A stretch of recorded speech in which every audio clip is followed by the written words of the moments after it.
খুশবু ছড়ায়।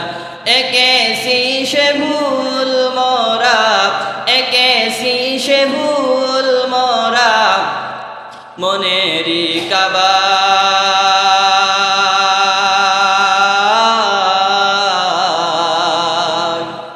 যে ফুল যুগ যুগান্তরে খুশবু ছড়ায়। আল্লাহুম্মা সাল্লি আলা মাওলানা মুহাম্মদ ওয়া আলা আলি সাইয়্যিদিনা। মন আমার কাঁদে রে, প্রাণ আমার কাঁদে রে, যেতে সোনার মদিনায়। যে মদিনায় ঘুমিয়ে আছেন,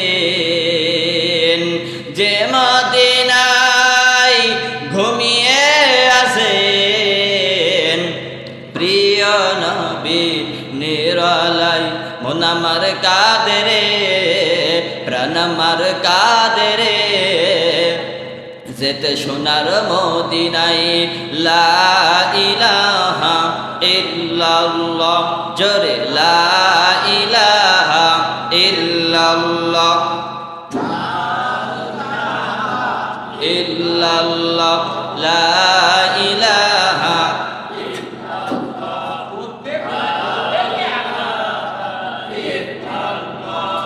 লা ইলাহা ইল্লাল্লাহ।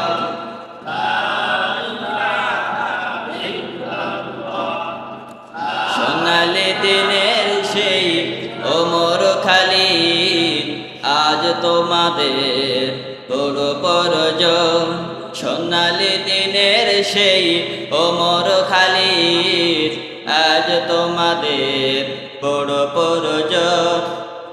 তোমাদের অভাবে ধরণীতে আজ, তোমাদের অভাবে ধরণীতে আজ চলছে জালিমের নিপীড়ন। আজ তোমাদের বড় প্রয়োজন। সোনালি দিনের সেই ওমর খালিদ, আজ তোমাদের বড় প্রয়োজন। লা ইলাহা ইল্লাল্লাহ, জোরে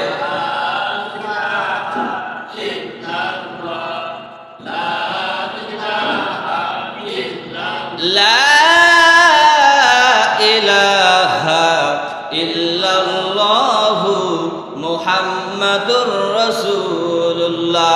সকলে একই কণ্ঠে বলি সাল্লাল্লাহু আলাইহি ওয়াসাল্লাম।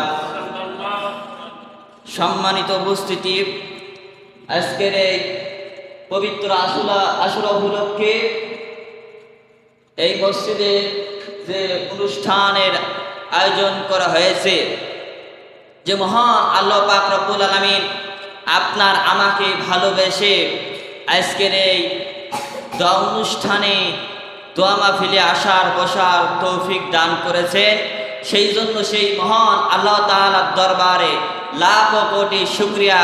সকলেই দিল থেকে চিৎকার দিয়ে বলি আলহামদুলিল্লাহ। দুরুদ সালাম সেই মহানবীর প্রতি, যে নবীর ভালোবাসার খাতিরে আজকে আমরা নবীর কথাগুলো শুনতে এসেছি। সেই নবীর প্রতি দুরুদ সালাম সকলে অন্তর থেকে বলি সাল্লাল্লাহু আলাইহি ওয়াসাল্লাম। মাগফিরাত কামনা করি আদম আলাইহিস সালাম থেকে শুরু করে আজ পর্যন্ত যত নবী রাসূল থেকে শুরু করে যত মুসলমান নর নারী দুনিয়ার থেকে বিদায় নিয়ে চলে গেছে, আল্লাহ পাক রব্বুল আলামিন তাদের কবরের আযাবগুলো কিয়ামত পর্যন্ত মাফ করে দিক। সকলে বলেন আল্লাহুম্মা আমিন।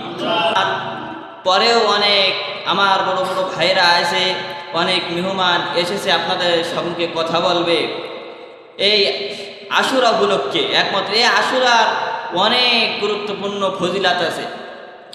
আল্লামা বদরউদ্দিন আইনি রহমতুল্লাহ আলাইহি লিখছেন যে এই আশুরা খুবই গুরুত্বপূর্ণ একটা জিনিস।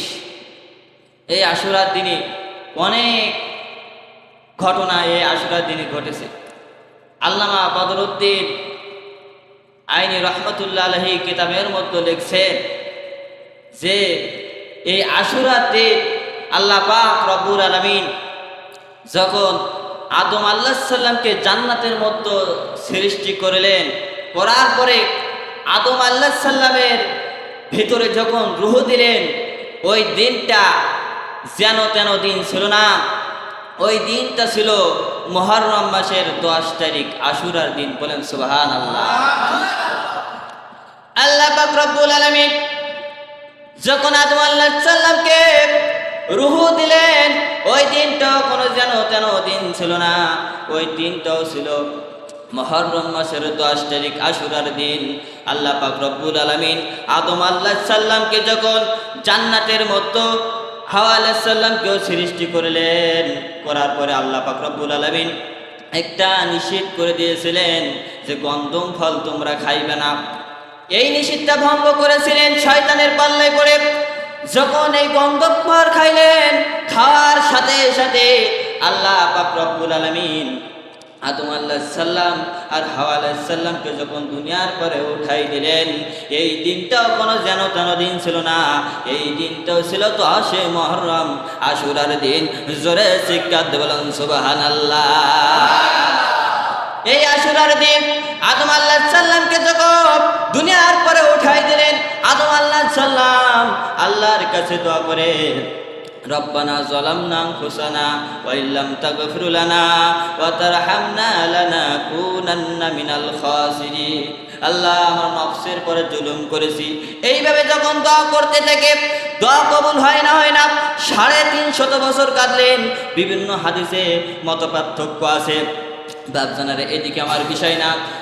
কাঁদতে কাঁদতে একমাত্র আল্লাহর কাছে দোয়া কবুল হয় না।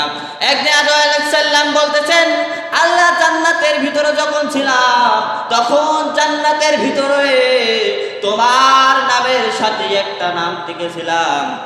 সবাই জবান করে বলুন, লা ইলাহা ইল্লাল্লাহু মুহাম্মাদুর রাসূলুল্লাহ। বলি সাল্লাল্লাহু আলাইহি ওয়াসাল্লাম।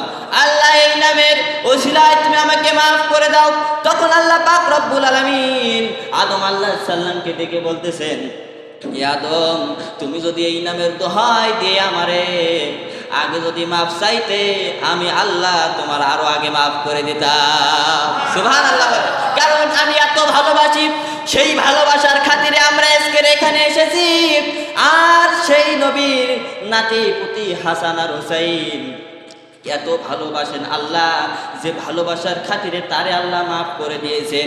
এইটা বলেন তো, এই নবীর আশিক, এই নবীর আহলে বায়াতকে যদি আমরা ভালোবাসতে পারি, তাহলে আমাদের গুনাহগুলো মাফ হবে কি হবে না? আমাদের গুনাহগুলো মাফ হয়ে যাবে। কি করে মাফ হবে? আল্লাহ বলতেছেন, কুল ইন কুনতুম তুহিব্বুনা